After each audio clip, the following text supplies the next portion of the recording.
হযরত আজরাইল আলাইহিস সালাম আসার পূর্বে মৃত পথযাত্রীকে চারজন ফেরেশতা যা বলে যান, পুরো ঘটনাটা মনোযোগ দিয়ে শুনুন।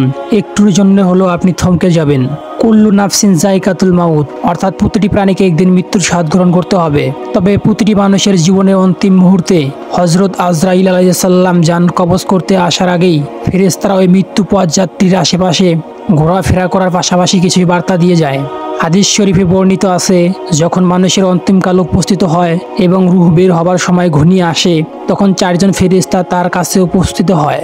সর্বপ্রথম এক ফেরেশতা উপস্থিত হয়ে বলবেন, আসসালামু আলাইকুম হে অমুক, আমি তোমার খাদ্য সংস্থানের কাজে নিযুক্ত ছিলাম, কিন্তু এখন পৃথিবীর পূর্ব থেকে পশ্চিম প্রান্ত পর্যন্ত অন্বেষণ করেও তোমার জন্য একদানা খাদ্য সংগ্রহ করতে পারলাম না। সুতরাং বুঝলাম তোমার মৃত্যু ঘনিয়ে এসেছে, হয়তো এখনই তোমাকে মরণ সুধা পান করতে হবে। পৃথিবীতে তুমি আর বেশিক্ষণ থাকবে না। অতঃপর দ্বিতীয় ফেরেশতা এসে সালাম করে বলবেন, হে আল্লাহর বান্দা, আমি তোমার পানীয় সরবরাহের জন্য নিযুক্ত ছিলাম, কিন্তু এখন তোমার জন্য পৃথিবীর সর্বত্র অন্বেষণ করেও এক ফোঁটা পানি সংগ্রহ করতে পারলাম না, সুতরাং আমিও বিদায় হলাম।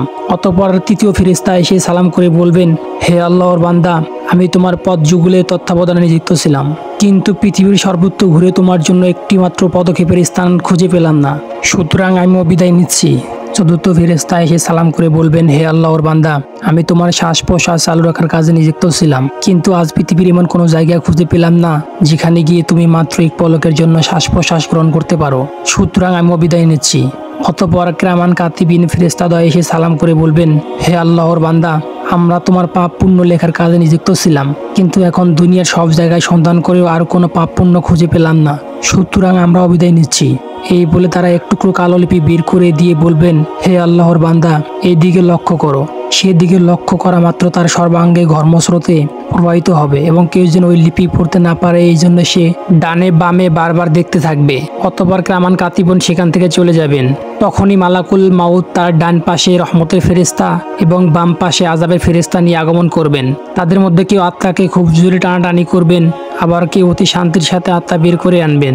কণ্ঠ পর্যন্ত আত্মা পৌঁছালে স্বয়ং আজরাইল তা কবজ করবেন এবং এরই মাধ্যমে একজন মানুষের জীবন অবসান ঘটবে। পৃথিবীর মায়া ত্যাগ করে সে চলে যাবে অনন্তকালের দুনিয়ায়। সেখানে পৃথিবীর রাজা বাদশাহ কিংবা মাস্তান বা সুন্দরী কেউ তার ক্ষমতা দেখাতে পারবে না। একবার ভেবে দেখুন সেই সময়টা কতটা ভয়ঙ্কর হবে।